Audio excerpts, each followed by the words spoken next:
There are two little tiny torque screws here, and that hold the fuel temp sensor in.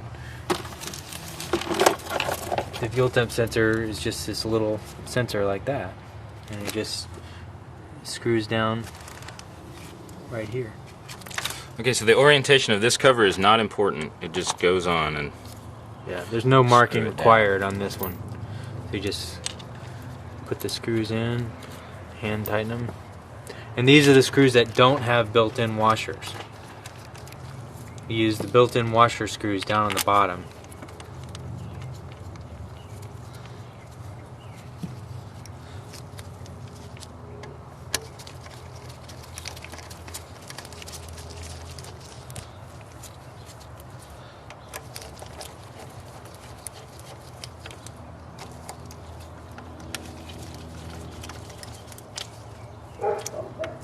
Just tighten them all nice and evenly. You want that gasket to compress evenly. Triangular screw. Yeah, the anti-tamper screw right here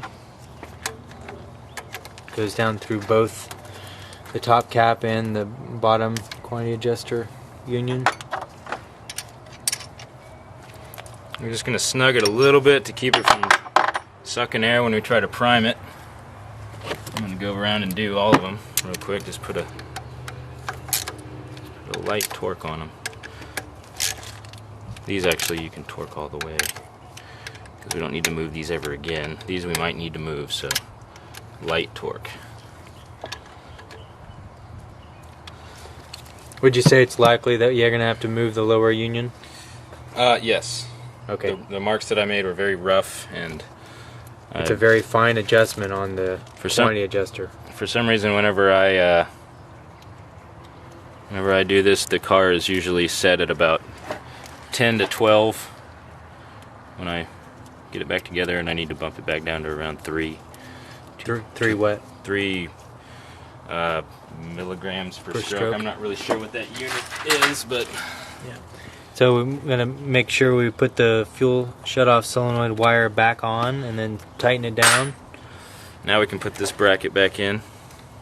So we've got one black screw left, but I don't know where it is. Here it is. Throw that in the trash.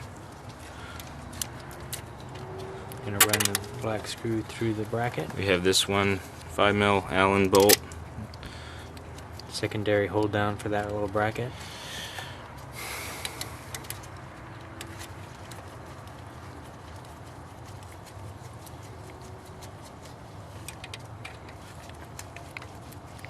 You can use the T30 Torx to hand thread the 5mm.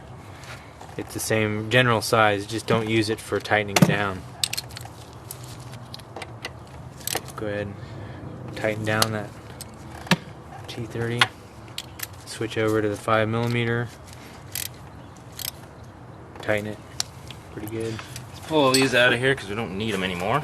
And take all the rads back out.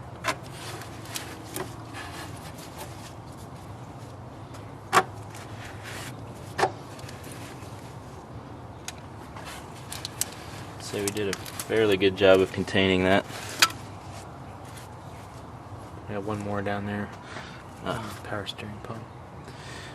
So let's put this connector back. This little clip along with the line for the oil pressure sensor.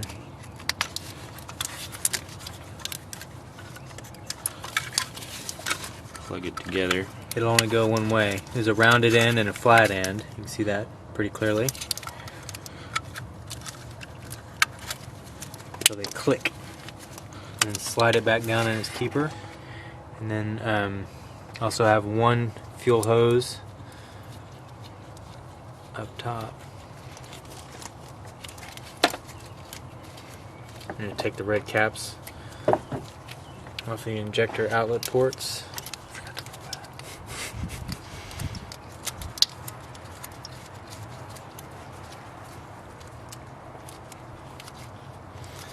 If you're working on a Beetle, you really want to pull this vacuum reservoir as well.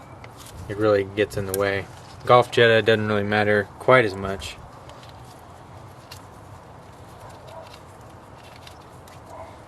Okay.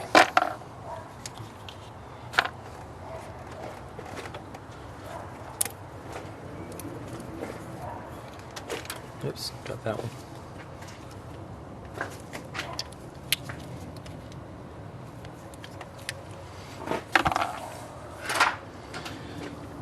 Injector lines.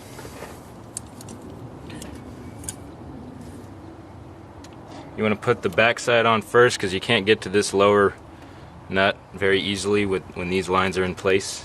So that's the number 3 and number 4 injector lines first.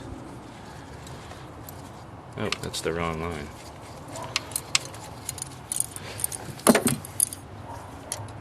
No, it's actually the number 1 and number 2 injector lines.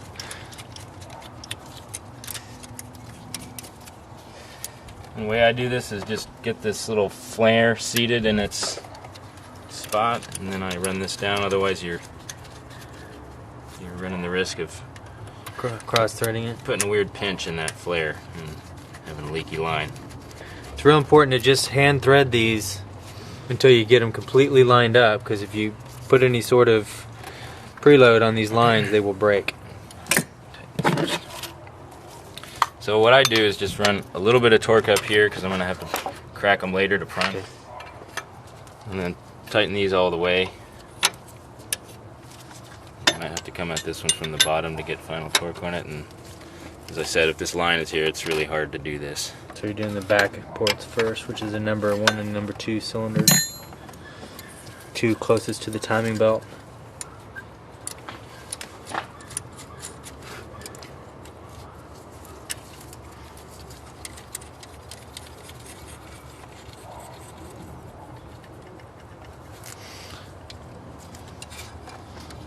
Seat the flare. You're pushing the flare down in the injector before you're threading the kept nut on the injector line. This makes sure that you get it nice and centered and it doesn't have any weird angles on it.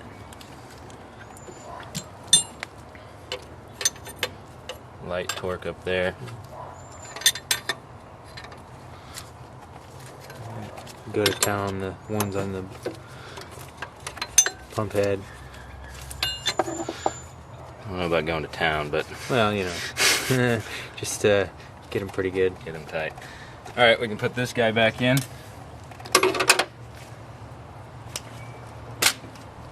This is probably its own how-to, but slide it down as far as it'll go. This is the dipstick collar. If yours breaks, I mean, it's just the way it is. They're not meant to last forever. And you take a small dead blow hammer, brace it, And it just goes on pops right on. Won't come off ever until it breaks. until you pull it off.